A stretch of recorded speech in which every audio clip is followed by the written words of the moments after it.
Welcome to this brief market update from Axial Capital. I'm Rodri Llewellyn, the director of Axial, and we're recording this following a number of requests we've had for updates on the current trajectory and the sentiment in the market in light of our position working both client side and alongside fund managers and debt providers still currently active in the market. So client side, we're still seeing continuing activity. In terms of the equity houses where they sit currently, yes, there is a degree of the shutters being pulled down. Now the question, of course, that gets posed to us is why? In most cases, that simply comes down to managing and maintaining the position of their portfolio companies. Fund managers in general will run a set number of portfolio companies, and whilst they would look to deploy new capital in normal circumstances, in normalized markets, into new investments as things currently stand, they really need to batten down the hatches and keep the current investee companies running at a smooth rate through the current market turmoil. So it's interesting to see that the debt facilities, both in terms of venture debt and asset-backed operational debt, has continued apace. Not where things are during a normal market, of course, but in terms of access to funds being there, that is still the case, and we're seeing a number of facilities running through the transaction phase currently. There is deal friction there, so whilst those transactions progress, there's still a degree of friction due to a number of factors. In some cases, in terms of buy and build strategy growth, that comes down to the inaccessibility in terms of physical access to businesses, in terms of audits, in terms of completing the DD that we'd normally see as part and parcel of transacting on that type of deal. So that also runs across into the real estate arm of the business, where again, physically, banks or investment houses cannot get surveyors out to accurately run a valuation, to do a report on assets right now, whether that is real estate in terms of residential market or commercial, hotel deals, similar. It's a case of inaccessibility really stymies the general flow of a deal. Now, when that's going to change is, of course, in line with when the market is looking like it might normalize again. So a key issue at the moment is, of course, the uncertainty. The VCs have seen their market, the broader economy, artificially brought to a halt.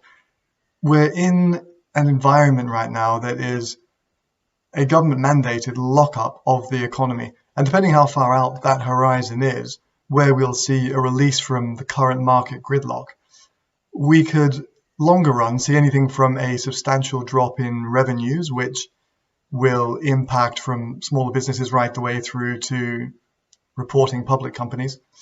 And it could go on to be anything much more broad-based in terms of a wider recession. Now, that's going to undo potentially much of the good that's been achieved since the previous recession.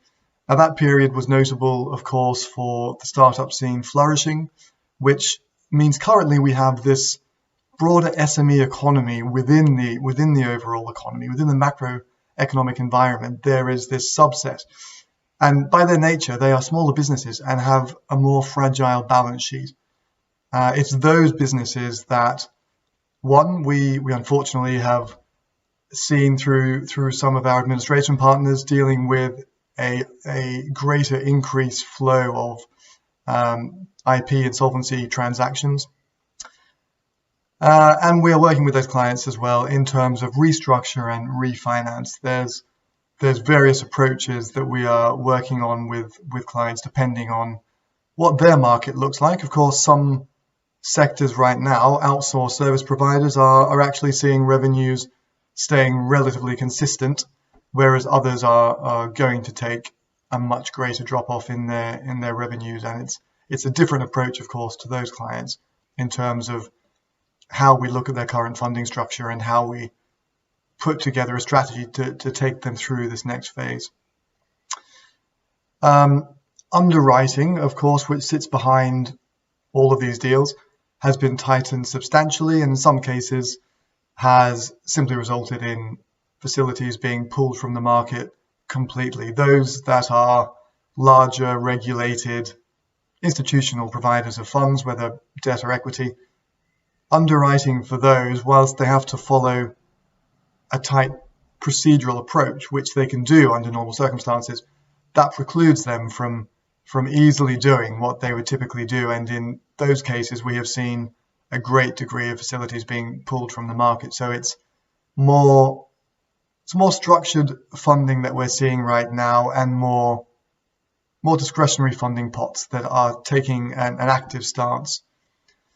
There is, of course, supply chain issues, which are going to continue to drive the fundamental issues that many of these businesses are facing, that as a knock-on effect make it more difficult for them to then raise capital. Those fundamentals that many businesses came to us with only weeks ago no longer stand up as being valid in the current market, and likely won't in the market that follows this.